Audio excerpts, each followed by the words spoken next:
Hello and welcome to this webinar of High Tech Institute. My name is René Raaimakers and I'm very happy to welcome Kris van Rens today. Yeah. Kris is going to give a presentation Thank you very much. On C++. Yes. Kris, how would you define yourself in relation to programming and your work? Are you a nerd or an enthusiast? Yeah, both actually. I've been programming C++ for over 25 years now, I think, which makes me really feel old. But I'm always busy learning, trying to learn new languages as well, something like Rust.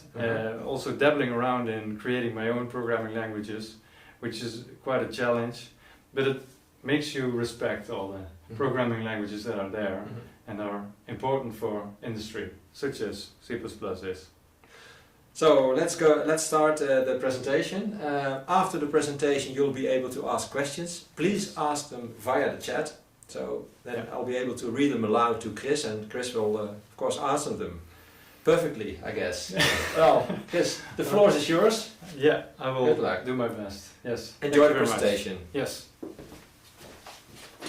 Welcome to this webinar on C++20.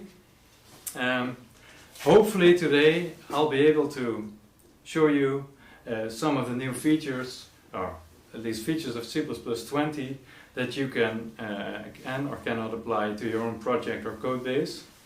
And we only have half an hour, so we have to be strategic about a topic as big as C++ is, obviously. Let's look at the agenda. Now, we're going to start with a bit of an overview, of course. I can't do without an overview of the language update first. Then we'll cover two topics in a little bit more depth. That is concepts for the first section, and then we have ranges for the second section. Now, a little bit about me. Well, as of March this year, I will offer the C++ Fundamentals course at High Tech Institute. It's a course, an introductory course on C++. Any programmer wanting to learn C++ with any programming experience is able to follow this course. Outside of training, I work at Vinocean, which is a computer vision company in Eindhoven. And if you want to reach out to me, please do so via email or contact me over LinkedIn. Now, an overview of C++20. Now, the first thing you may ask, Kris, it's 2023, why cover a 3-year-old language version? Well, there's actually a couple of good reasons for this. The first reason is that obviously C++ is developed from a more formal perspective. There's a C++ committee designing all the language features and library features, and when they are done, they publicize a standard, publish a standard, and this standard prescribes all these new features. And of course, all these features have to trickle down into the tool chains that we use in production environments. And that doesn't take just one day. That's very often a lot of work. And I think right now, 3 years after the release of C++20, we are at a very nice period in time where most of the features of C++20 can be used in production environments. Now there's another reason, and this is the reason because C++20 is such a large and profound update to the language, it deserves some extra attention. I would go as far as to say that C++20 has almost as much impact as C++11 did way back then.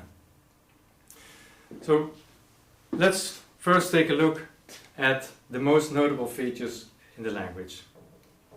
Now there's of course hundreds of improvements for this language update, and we're not able to cover all of them today. So what I'll do is I'll highlight the largest features first, and then some more notable features that I picked out, and then we'll move on to the next sections. Now, as for the large, or you could say almost huge features of this language update, we'll first have concepts. Now, concepts are a tool to formally define the constraints and bounds on compile time information such as types and values.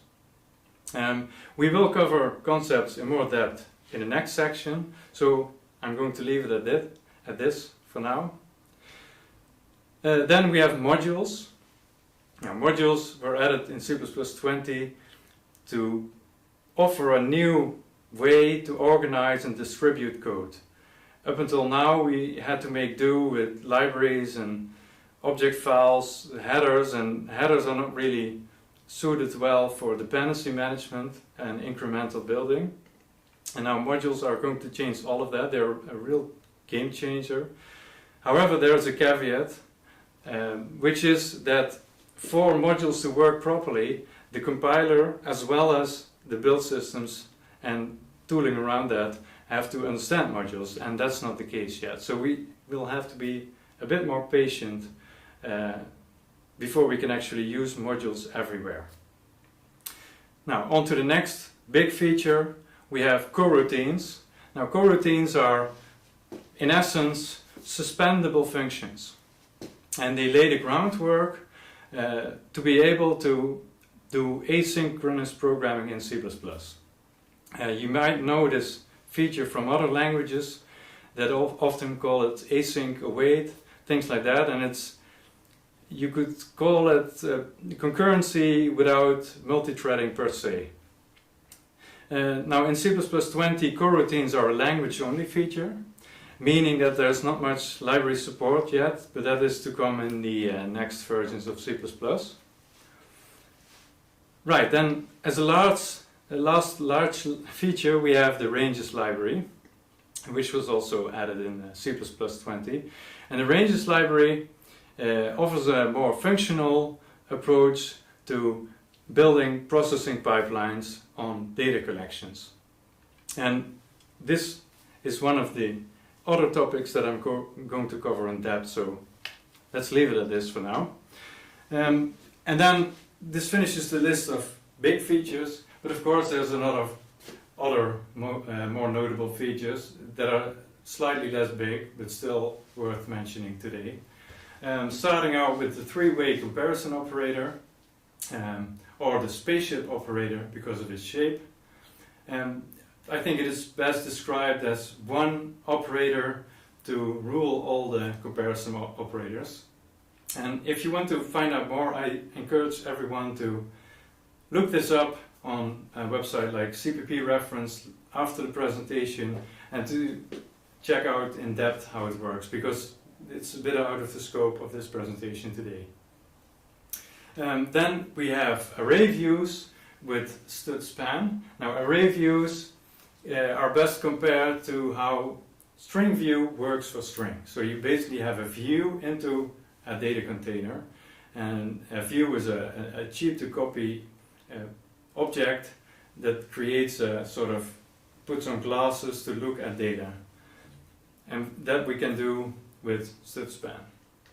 Now then we have the advanced text formatting library format.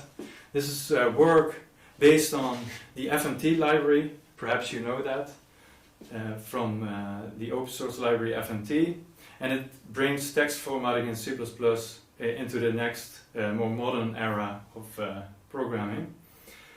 And then of course there's many additions to the thread support library. There's latches, barriers, semaphores, and there's the new class type joining thread, or JThread. A bit of an unfortunate name if you ask me, but still.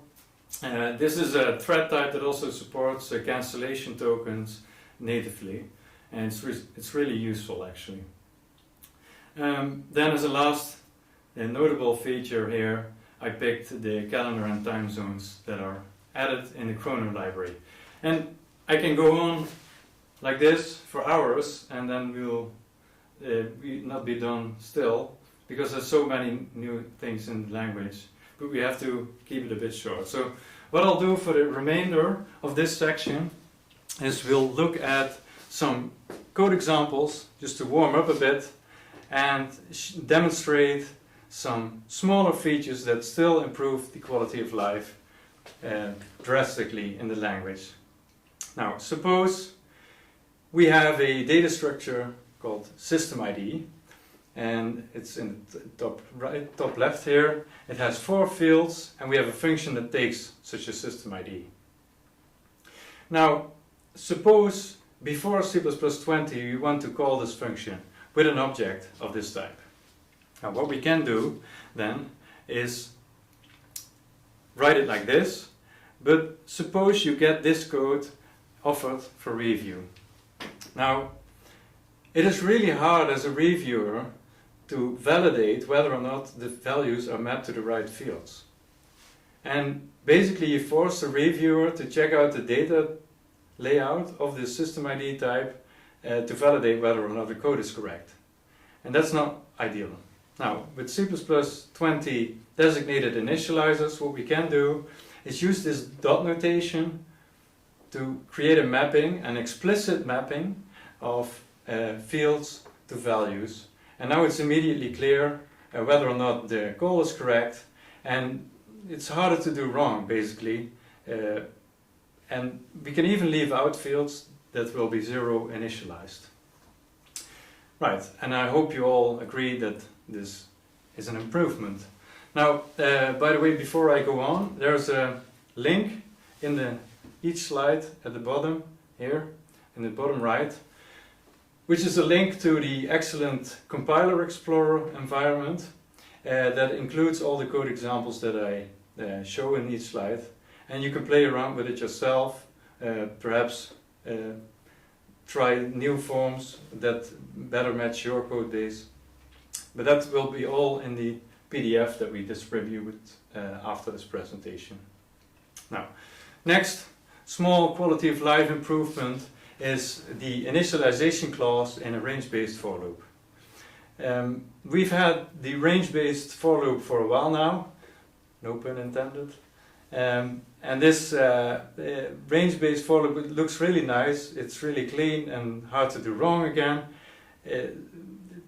It's an improvement in the language. However, sometimes we need an extra iterator.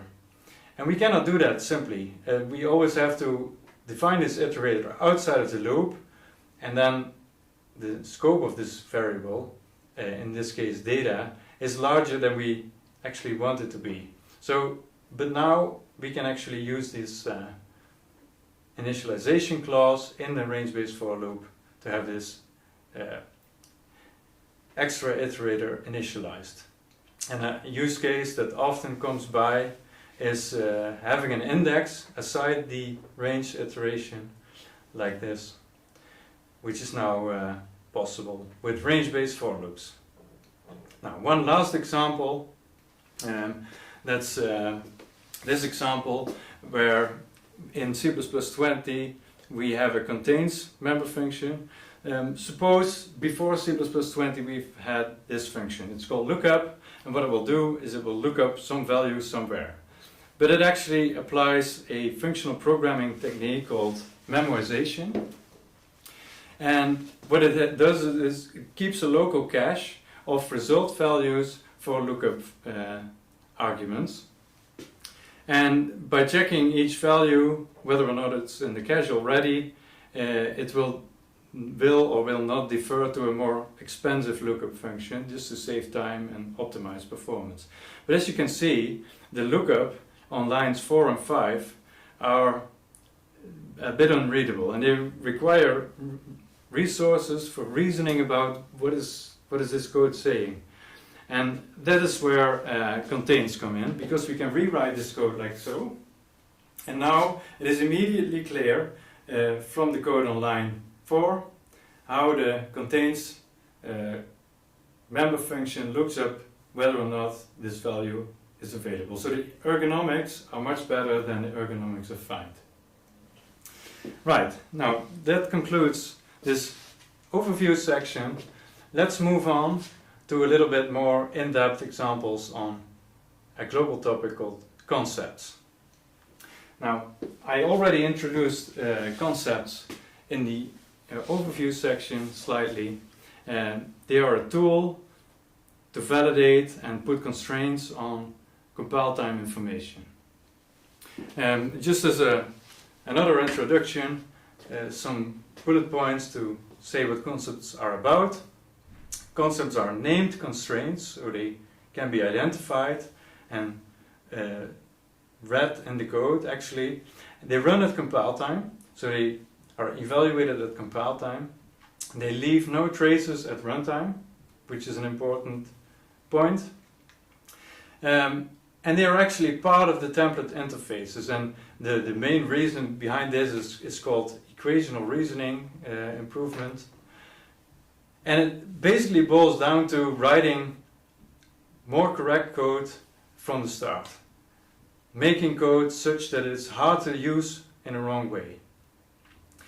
We often overlook the fact that code, aside from being a formal way to define software, actually is a communication medium as well. And this is a very strong improvement to this communicational aspect of code. Concepts can be used to impose both syntactic as well as semantic constraints. Now, syntactic constraints, of course, are hard logic constraints that can be checked by the compiler, and semantic constraints are more like unwritten contracts. Imagine, for instance, algorithm complexity. Things that the compiler is not always able to check, but they have a communicational aspect to them. Now, where do concepts apply? As I said, they leave no trace at runtime. They're only part of the building process, but they also serve this communication purpose by being applicable to development and reviewing as well. Now, in the next slides, what we'll do is we'll pick out a use case and then show how concepts can be applied. And we'll start simple and move towards more complex examples. So, in the first use case, what we're going to do is simply put a constraint on a class type. Imagine we have this custom class type called sensor reading. And sensor reading is a class template that takes an underlying type that we can specify at instantiation, but we want this class type to be a floating point type. Now, what we could do before C++20 is use this static assertion here. We make the compiler fail with a message if this type trait on line 5 is not valid, and then our code is more correct. However, in C++20 we can use concepts, and now instead of using a type trait we use a concept from the standard library, and we can even replace the type name keyword with the concept itself. This is one of the 4, I think, alternative ways to use concepts. But as you can see, the quality of the code is much higher. And the code is more readable, it's more clean, it's more maintainable, more reviewable, it's just better in general. I hope you all agree with that. Right, now let's move on to a next more complex example. Now, we build onto this sensor reading function, sensor reading type. We have a function on top of that type called guess signal to noise ratio, but it is only implemented for double precision floating point types. If the underlying type is a double, then the function is there, otherwise it isn't. Now, for anyone who's done a bit of template programming, they all know what this is about. Before C++20 we could implement it like this. These lines 6 and 7 here are all the mechanics required to enable or disable this function on line 8, or function definition. And as you can see, we use a type trait called isSame, and we use the isEnableIf tool from the standard library. And this is about the most readable way you can implement something like this, it leverages SVN, that is substitution is not a failure, but it still causes an eyesore, if you ask me. And with C++20 concepts, it's much more readable. So instead of having to deal with all this enable if stuff, we can actually add a requires clause after the function definition, use a standard library concept, and that's it. Now, up until now, we've only been using concepts from the standard library, but we can actually define our own custom concepts. So let's do that. And in this example, what we're going to do is we're going to build a concept, a custom concept for testing type equivalence. And the setup code is this. We have here 3 types here, and they all relate to one another in the sense that they can all be used as a sensor. So the first type is a sensor, and the second type inherits from a sensor, so it can be used as a sensor. And then in the third type we can be converted to a sensor. Now, in order to build a concept for this, we only have to do this. So the top block of code describes this concept. It's called sensor-like. We try to choose a name that is correct in this situation. And this sensor-like concept, as you can see, is defined in a very similar way as we define any template entity in C++. It is a disjunction of 3 separate concept checks, and we can actually use it directly in this function called process here, and then apply it to some example code. Again, look up the code using the link in the bottom right on each slide to play around with this yourself.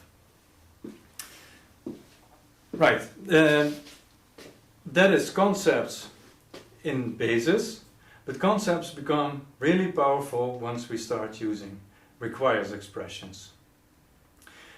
Requires expressions are, I think, best described as a sort of free-form way to define constraints. And the essence really is that we write down an expression which is then validated, just validated, but not run. Now, the example here that I'm going to provide is checking whether or not a type has a member function. In this case, we test for a member function called get without any arguments, and the only thing the concept does is validate whether this expression here, t.get, is valid at all. And then we can use this concept, it's called hasGet, and we can use it in the example code, and it will fail if the type that we provide does not have this member function. And this is very powerful, of course, and especially if we start combining many requires expressions together to create very advanced checks.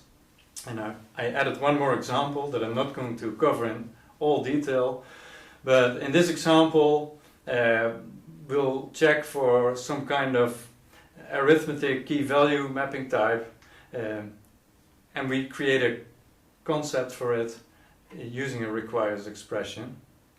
And as you can see here, we have 4 different requires expressions that are all validated, and then one conjunction to a standard library concept. And again, we use it in a function called process, and then we can build a type that adheres to this concept and use it. So please, again, I encourage everyone to go on and play around with this using the example code. But this finishes the section on concepts. Now let's move on to ranges. What are ranges again? Now, ranges are this alternative, more functional and more composable approach to working with algorithms and data collections. At the base of this, of course, is what is called a range. Now, a range is an abstraction over 2 iterators. We have a beginning and an end, and a range is a single object that represents this range. And I can actually already demonstrate this using a very, very simple code example, only 2 lines. So on each side we have an integer collection that we want to sort. And on the left side we use the classic algorithms, and we have to supply a beginning and an end separately, and in C++20 ranges we can simply provide the whole range at once. And this also already demonstrates one of the main motivations for building ranges, or including ranges in the language, which is correctness at construction. Now it's already pretty hard to do wrong if you only have to provide the range as a single object instead of having to provide a separate beginning and end, right? Now, just like the previous section, we'll look at code examples now to show you how ranges can be employed in practice. To do range pipelines or processing pipelines using ranges, we need to introduce what is called a range view. A range view is a cheap to copy object that represents a range or a sub-range and can be used to concatenate processing steps. And the example that we're going to work through is this simple example. It nicely fits on one slide. We have a collection of integers, we select all the odd values out, then we square all the odd values and then print them in the last step. And the code we are going to use for setup is this code. We have the collection of integers, of course. Then we have a couple of helper functions. All of these helper functions are really simple. They are very hard to do wrong, very easy to test, also very important. But that's it. They're there, we can use them by name, also making the code more clear. And then on the last lines, lines 8 and 9, are there to reduce the noise in the end result, which is this. Just a single line, only a couple of steps, and just take a look at it for a second, and you'll see that it's just very logical. We start out with the vector itself, then we use the pipe operator to concatenate the processing step, we filter the values, and then we square the result of that again. And this pipe operator is really similar to how POSIX terminals work with command line or command concatenation. And then there's 2 parts to this line, of course. There's the range pipeline, so we have the vector, the filter, and the transform, which is then wrapped in this for each call. Now, why is that? Why couldn't I just concatenate print at the end? Well, that's because range views are lazy. And laziness is one of these other ideas from the functional programming, and it basically comes down to the fact that a range view won't actively or eagerly provide values. It will only provide values if we draw them from it actively.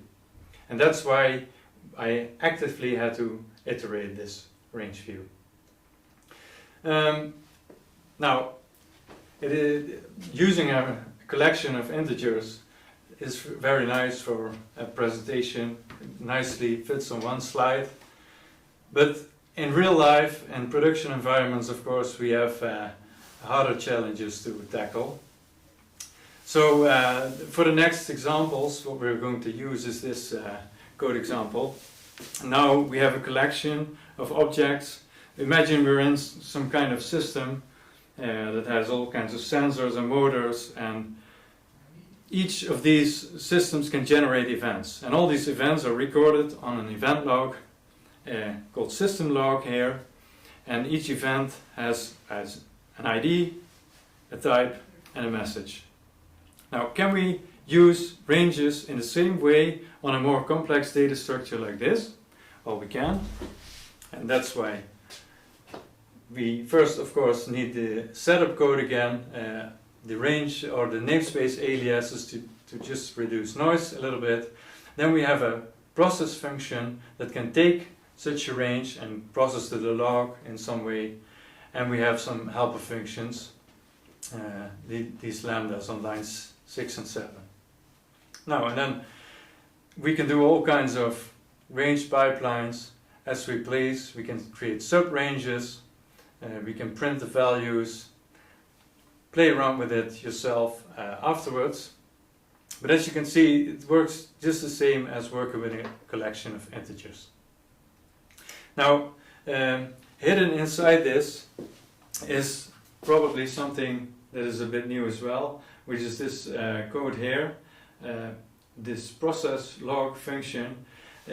It's a free function that takes an auto type parameter.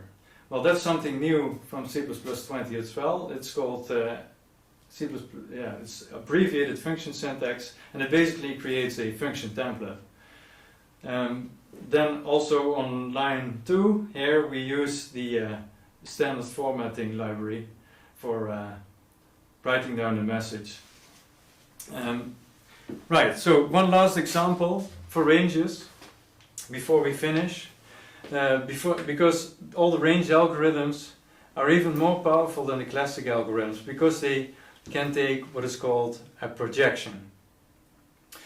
What is a projection? Well, you can see a projection as a sort of plug-in to an algorithm that transforms the behavior of the algorithm. It will look at the data that comes by in a different way when providing a different projection. Now, of course, we have the same example code setup, and now, as you can see, we are going to sort the event log, but I'm using a projection on sort here, as you can see on lines 3, 4, and 5, and it's a different projection for each call. And with this projection, I'm very easily able to change the sort axis. So for sort, this transformation or projection means that it changes the sorting behavior. Now, almost all standard library algorithms in ranges take a projection, and they can mean something else depending on the algorithm, but they really make them powerful. Right, now that would finish this section on ranges. However, not before we mention the range v3 library.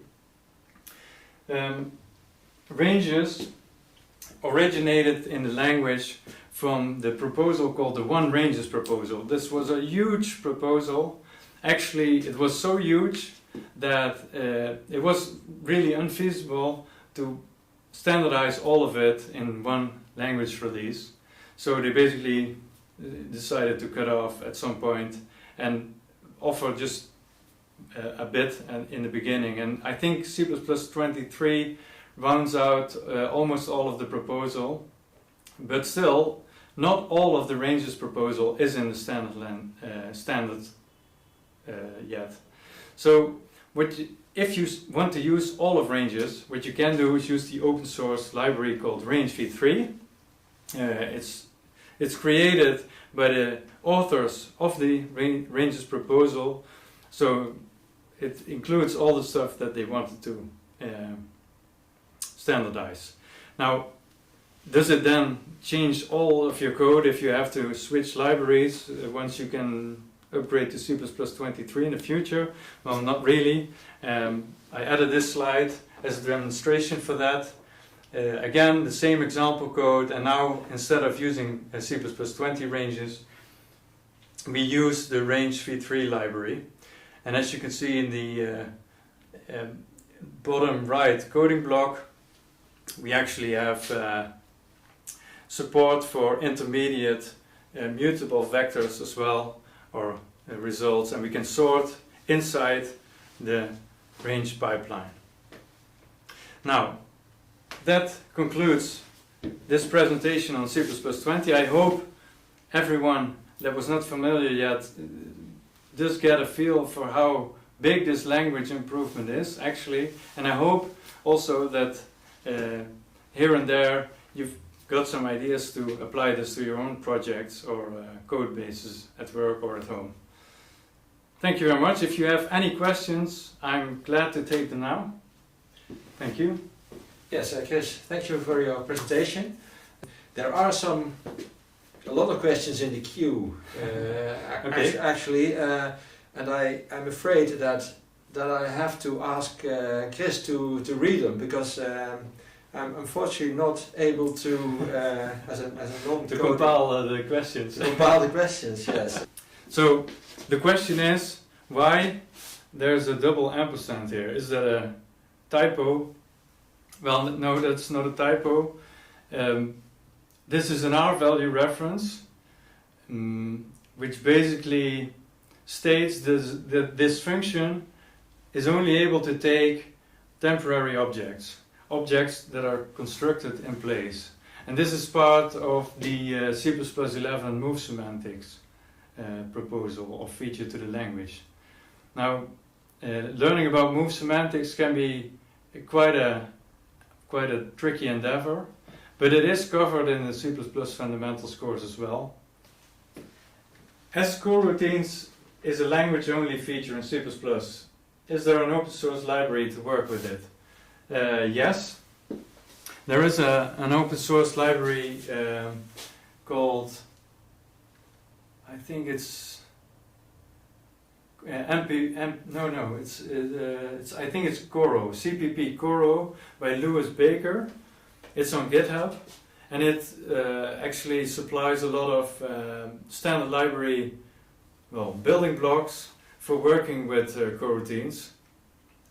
I did a workshop on coroutines last summer at a conference, and I was actually quite baffled at the complexity of this language feature.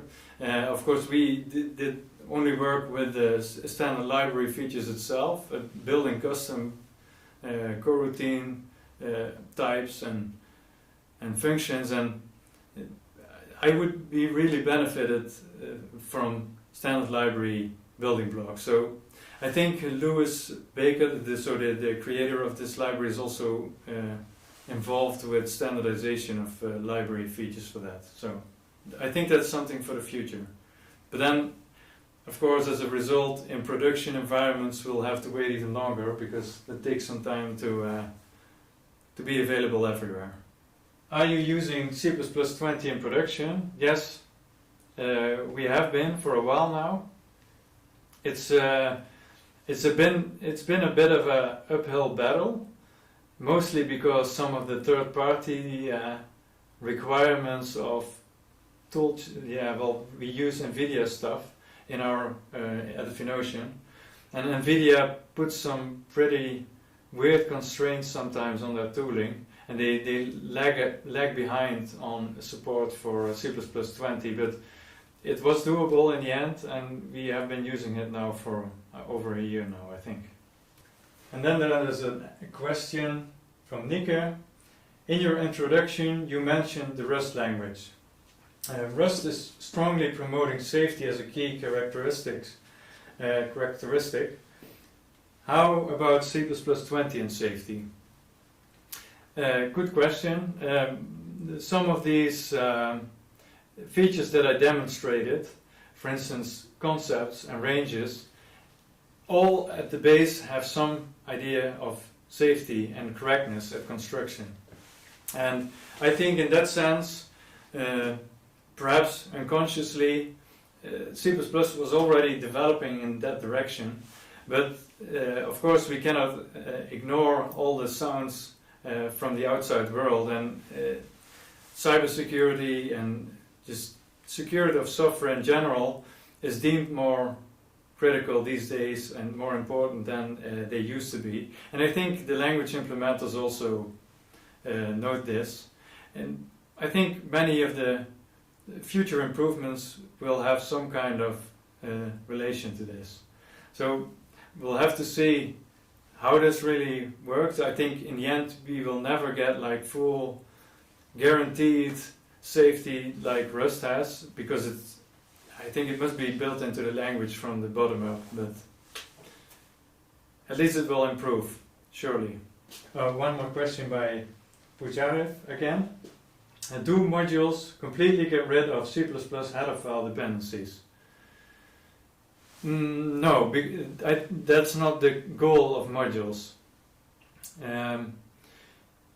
Header files will be there, and macros will also be there. The preprocessor will not go away, at least not soon.